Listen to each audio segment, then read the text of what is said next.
Manchester City 2, Manchester United 1. The whole world is happy. At least what we wanted to happen has happened. As haters, we are happy today. We are content with what we've seen.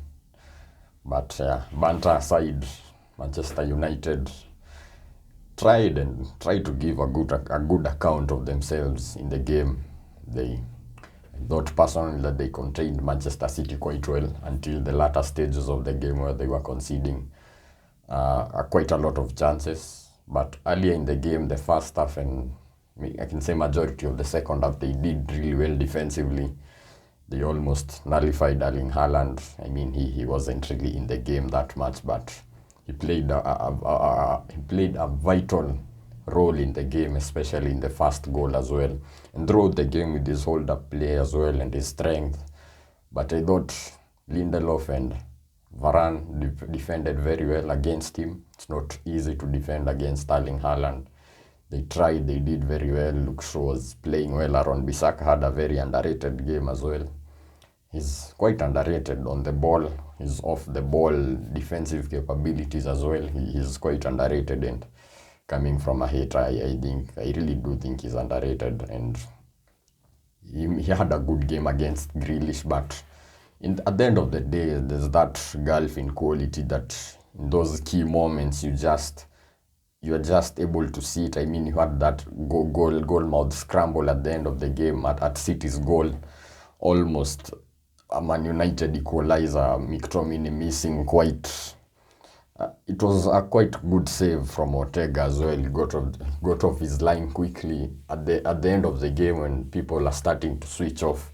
It's very easy for even a goalkeeper to switch off at that moment, but he did very well, saving twice as well from McTominay.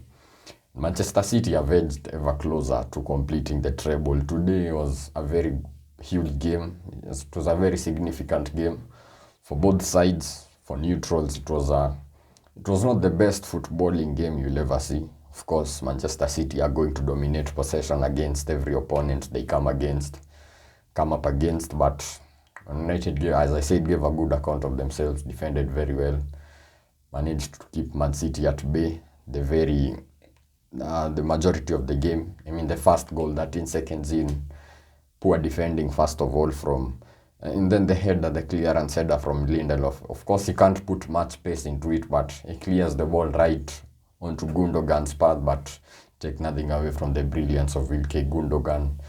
He turns into prime Zinedine Zidane when it comes into these latter stages of the season or of a league campaign. And he's such a clutch player. I mean, he comes up big in the big moments. You may remember last season, the game against Aston Villa. City were trailing 2-0 at home. The last game of the season, he was the one who scored the winning goal. I mean, he's such a 2 goals as well in that huge game. 2 goals again today. The second strike. If you look at the goals United conceded, they were not the best goals to concede from a defensive point of view. The second goal, a scrappy finish, it comes off the shin of Ilkay Gundogan, but just finds its way the back of the net. I don't really think you can blame De Gea much. He was blindsided. He did not see the ball until it was too late. And if you look at it, the trajectory, the ball was actually moving away from him, so it ended up in the side netting. It was a very hard. He got something onto it, but it was asking a lot of him at that point. But when City got that goal, he felt that maybe they needed another one to kill the game. But City, personally, I think are the best side you will ever see, especially when they're in front in a game. And game management, I don't think there's another team who I've ever seen manage a game like that and not parking the bus. You know, the Jose Mourinho football style, the Contes of this world, just parking the bus. But game management, you know, the best form of defense is attack, so they dominate the ball. It's called death by 1,000 slices, so not slices, but death by 1,000 passes. So just pass around you until you're just too tired to.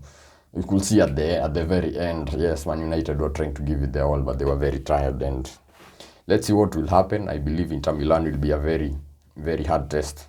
Not too hard, but it will be a hard test for City. People have already written off Inter Milan, but even though they've not had the hardest of runs to the Champions League final, the fact that they're there, you need luck to go. You need defensive capabilities, players who are capable defensively, and they have a very good defensive partnership. Centre back duo in Acerbi and the other guy, can't remember his name, but they also have Nicolo Barella in midfield, Lautaro Martinez, and I mean Bastoni. They have Bastoni and Acerbi for centre backs, a very good partnership as well. Edin Dzeko can cause problems up front, Edin Dzeko or Lukaku. So it's going to be intriguing, but City are clear favorites, heavy favorites as well.